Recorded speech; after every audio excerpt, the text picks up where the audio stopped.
이해찬 고문, 김부겸 전 총리 3명의 공동 상임 선대위원 체제가 오늘 출범했습니다.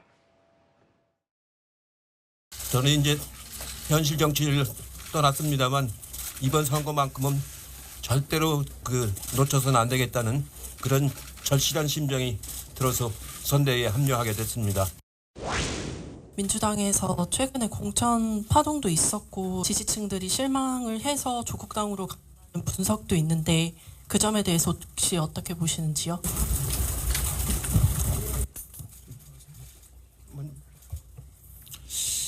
예, 글쎄 이제 그동안 여러 언론들께서 열심히 보도해 주신 덕분에 국민과 당원들이 조금 많이 실망하시고 또 화가 나 계시는 것도 사실인 것 같습니다. 그동안 하여튼 저희들에게 여러 가지 회초리를 때리는 심정으로 아마 그런 여론조사의 결과가 나온 게 아닌가 그렇게 받아들이고 싶습니다. 오늘 저 목소리를 보니까 김진욱 대변인, 김부겸 전 총리, 이해찬 고문, 이재명 대표 삼각편대 3인 체제다. 근데 김부겸 전 총리도 물론 입장문을 냈었으니까 이른바 공천 파동이라고 해서 화가 나신 분들도 있다. 그래서 통합이 중요하다. 이런 부분을 좀 강조하는 것 같아요. 네. 지금 이번 이 선대위가 저는 잘 구성됐다고 봅니다. 왜냐하면 그동안의 이 선거 경험, 노하우가 굉장히 많으신 분들이 노련하게 선거를 지휘할 수 있는 그런 시스템을 좀 만들었다고 보여지고요. 예. 또 하나는 김부겸 총리께서도 일전에 공천 과정에서 우려의 목소리를 좀 내신 적이 있습니다. 그렇지만 이제는 친명, 친노, 비명 이런 거 다 없애자, 다 내려놓고 이제 민주당이라는 이름 하나 가지고 이 선거를 치러내자 이런 말씀들을 지금 하고 계시거든요. 저는 굉장히 단합된 모습으로 이제 앞으로 갈 수 있을 거라고 보이고요. 물론 이제 여기 3인 선대위원장 체제에는 들어있지는 않지만 예. 임종석 실장 같은 경우에도 여전히 지금 이재명 대표도 합류를 요청하고 있었고요. 또 김부겸 총리께서도 같이 계속 설득해 나간다고 하는데 저는 임종석 실장까지도 다 같이 모여서 용광로를 구성할 수 있는 용광로 선대위 구성할 수 있는 그런 단계로 넘어갈 수 있지 않을까라는 기대감을 여전히 갖고 있습니다. 예, 용광로 선대위 얘기는 또 오랜만에 듣는데요. 이제 매년 또 여야 할 것 없이 많이 나오는 단어이기도 한데 강전혜 변호사님. 근데 이제 임종석 전 실장 얘기를 김진욱 대변인께서 언급을 하셨으니까 본인은 백의종교를 하겠다, 당을 위해서 열심히 뛰겠다고 했는데 일단 직함은 맞지 않았고 이걸 두고도 물론 이광재, 박강원, 안민석 이런 분들이 공동 선대위장을 맡았으니까 통합이라고 하는데 임 전 실장에 대한 얘기는 또 뒷말이 나올 수도 있는 겁니까? 어떻게 보세요?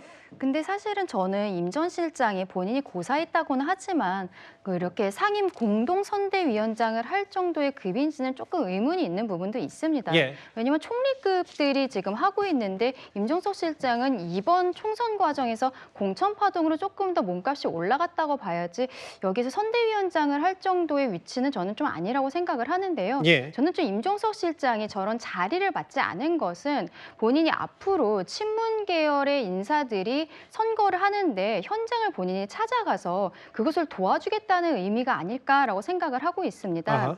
전체 선거 판세를 함께하기보다는 친문 인사들에 대해서 돕고 그럼으로써 본인이 어쨌든 이번 선거 과정에서 민주당의 일원으로서 열심히 했다라는 명분을 가지는 거죠. 그리고서는 이제 8월에 전당대회가 있을 것인데요. 거기에서 친문 계열, 그러니까 비명 계열로서 본인의 입지를 공고히 하기 위해서 저렇게 이야기를 하고 있는 것이 아닌가라고 생각을 합니다. 예. 지금 족저근막염이 있어서 나서기가 어렵다라는 이야기도 하고 있는데 저는 그게 엄청나게 힘든 병이라고 생각하지는 않습니다.